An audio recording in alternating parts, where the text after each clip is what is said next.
معزز ساتھیوں السلام علیکم۔ کمزور دل صاحبان سے میری گزارش ہے کہ وہ ویڈیو ہرگز نہ دیکھیں۔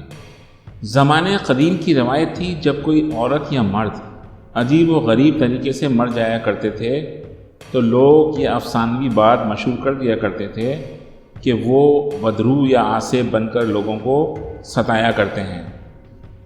یہ بات حقیقت ہے کہ لوگ جس طرح قیاس کرتے ہیں ان کے ساتھ ویسے ہی ہو جاتا ہے۔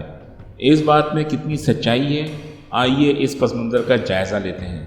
1924 میں امریکہ کے ایک دور دراز علاقے میں ایک لڑکی اینا الزبتھ اپنی فیملی کے ساتھ رہتی تھی۔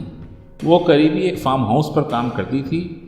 ایک دن وہ کام زیادہ ہونے کی وجہ سے لیٹ ہو گئی اور راستے میں ایک نہایت ہی سنسان علاقہ پڑتا تھا۔ اس علاقے میں کوئی نہیں رہتا تھا، یہ ایک ویرانہ تھا، اور جب بھی وہ اس ویرانے سے گزرتی تو بہت ڈرتی تھی۔ اس دن جب وہ اس سنسان علاقے سے گزر رہی تھی تو اس کو کسی کے چلانے کی آواز آئی۔ وہ ٹھٹک کر رک گئی۔ اس نے پیچھے مڑ کر دیکھا تو کوئی کہہ رہا تھا کہ میں صدیوں سے اس ویرانے میں قید ہوں۔ جب لڑکی نے غور کیا تو وہ صرف ایک سایہ تھا۔ وہ بہت خوف زدہ ہوئی اور بھاگ کھڑی ہوئی۔ اینا الزبتھ کے پیرنٹس ریٹائرڈ اور بوڑھے تھے۔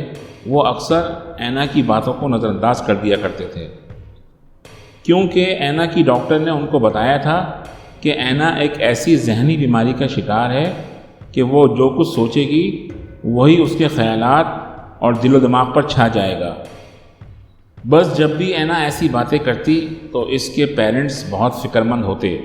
ایک دن جب اینا گھر کے پچھلے حصے میں موجود تھی تو اس کو ایسا لگا جیسے اس کے جسم پر ہزاروں چیونٹیاں رینگ رہی ہیں، اور پھر وہی آواز اس کے کانوں سے ٹکرائی کہ میں صدیوں سے اس جگہ قید ہوں، مجھے یہاں سے آزاد کروا دو۔ اور پھر اینا کے جسم کو زور زور سے جھٹکے لگنا شروع ہوئے، جیسے کوئی غیبی طاقت اس کو اپنی طرف کھینچ رہی ہو۔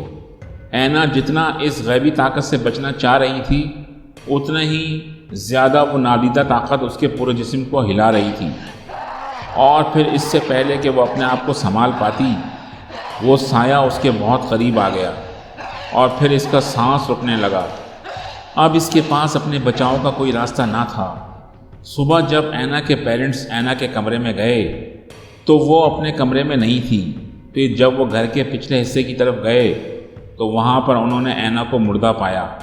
اینا کی موت کے بعد ان واقعات کا پتہ اینا کی ڈائری سے لگا، جس میں مرنے سے 1 گھنٹے پہلے تک کے پورے واقعات درج تھے۔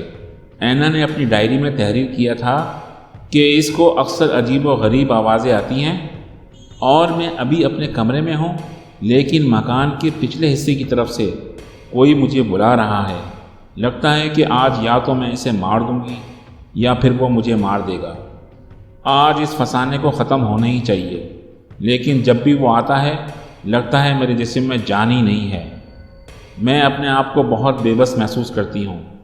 یہ علاقہ جہاں پر اینا اور اس کی فیملی رہتے تھے وہ قدرے سنسان اور ویران تھا۔ صرف چند گھروں کے علاوہ اس علاقے میں لوگ نہیں تھے۔ اینا کی موت کے بعد جو لوگ وہاں رہتے تھے انہوں نے بتایا کہ اینا کا گھر بھی عاصب زدہ تھا، اور اکثر ان کے گھر سے عجیب و غریب آوازیں سنائی دیتی تھیں۔ اینا کی موت کے بعد ایک سروے ٹیم نے اپنے جائزہ رپورٹ میں لکھا کہ اینا مینٹل ڈس آرڈر کا شکار تھی، اور وہ اپنے من پسند کرداروں کو حقیقت کا روپ دے کر خود ان سے خوفزدہ ہوتی تھی۔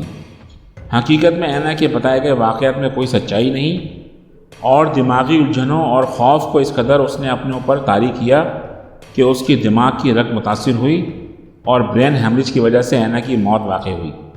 اس کہانی کے بعد یہ بات واضح ہو گئی کہ اینا اور اس جیسے کئی لوگ آج بھی ہماری دنیا میں موجود ہیں جو اس قسم کی صورتحال سے دوچار ہیں۔ یہ لوگ جب بھی اندھیرے یا سنسان مقامات سے گزرتے ہیں تو اپنے اندر خوف و دہشت طاری کر لیتے ہیں۔ اس طرح کے واقعات زیادہ تر نوجوان لڑکیوں اور چھوٹے بچوں کے ساتھ زیادہ رونما ہوتے ہیں۔ اسی طرح لوگوں کا ماننا ہے کہ ایسے گھر اور مقامات جو کسی کے استعمال میں نہیں رہتے ان پر بھوت پریت قبضہ کر لیتے ہیں۔ دوستوں، اس بات میں کتنی سچائی ہے، آئیے اس بات کا مختصر جائزہ لیتے ہیں۔ اس کے لیے اگر آپ سب سے پہلے اپنے ارد گرد جائزہ لیں گے تو آپ کو بہت سارے ایسے علاقے مل جائیں گے جہاں پر شام ہوتے ہی اندھیروں کا راج ہوتا ہے، اور یہ علاقے نسبتاً کم آبادی والے ہوتے ہیں جہاں پر صرف چند مکانات ہوتے ہیں۔ کراچی جیسے پر رونق شہر میں آج بھی ایسے علاقے موجود ہیں جہاں پر لوگ رات میں جانے سے گریز کرتے ہیں۔ یہ علاقے زیادہ تر کراچی کے مضافاتی علاقے جیسے ملیر اور کورنگی میں موجود ہیں۔ ان علاقوں میں ایسے بہت سارے ایسے گھر بھی ہیں جن پر جنات قابض ہیں، اور اس گھر کے مکینوں نے عجیب و غریب اور پراسرار آوازیں سنی تو وہ ان گھروں کو خالی کر کے چلے گئے۔ یہ بات حقیقت ہے کہ جب لوگ زیادہ عرصے جس گھر میں قیام نہیں کرتے، جنات ان گھروں کو محفوظ سمجھ کر قابض ہو جاتے ہیں۔ ان میں اگر مسلمان جنات ہوئے تو وہ تنگ نہیں کرتے، لیکن اگر غیر مسلم جنات ہوں گے تو وہ مسلمان فیملیز کو اس گھر میں کبھی ٹکنے نہیں دیں گے۔ ان کا سب سے آسان حل یہ ہے کہ ایسے گھروں میں قیام سے پہلے 21 روز تک بآواز بلند اذان دی جائے اور گھر کے وسط میں بیٹھ کر روزانہ ایک وقت قرآن پاک کی تلاوت کی جائے۔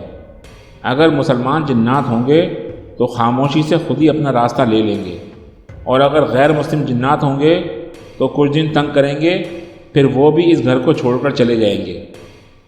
ایک مسلمان کی طاقت ایمانی کے سامنے بڑے بڑے آسیب اور آسیبی مقام اپنا اثر کھو دیتے ہیں۔ دوستو، امید کرتا ہوں کہ آج کے اس ویڈیو ٹاپک سے آپ کے ذہن میں آسیبی مکانات اور آسیبی اثرات اور آسیب وغیرہ کے بارے میں تمام چیزیں مکمل طور پہ واضح ہو گئی ہوں گی۔ انہی الفاظ کے ساتھ روحانی عامل کو اجازت دیجیے۔ انشاءاللہ اگلی ویڈیو میں آپ سے ملاقات ہوگی۔ اپنا بہت خیال رکھیے گا۔ فی امان اللہ۔ اللہ حافظ۔